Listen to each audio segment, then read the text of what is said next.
الله وملائكته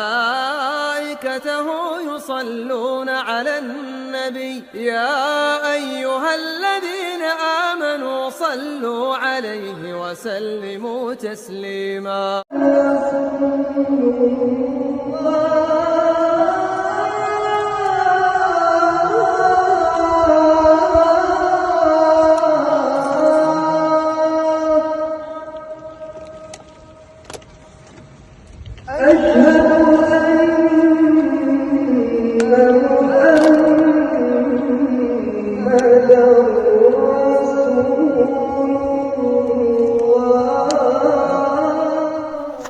السلام عليكم ورحمة الله وبركاته. متابعين القناة الأعزاء، أقام نادي ليفربول المنافس في بطولة الدوري الإنجليزي الممتاز أول إفطار جماعي على ملعبه التاريخي الأنفيلد لجميع المسلمين في المدينة بمناسبة شهر رمضان المعظم.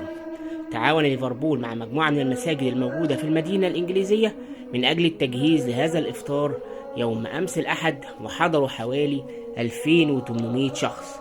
كان الإفطار يحمل شعار مشاركة رمضان من قبل المؤسسة الخيرية الرسمية للنادي، وحضره أحد نواب مدينة ليفربول السياسيين أيان براين.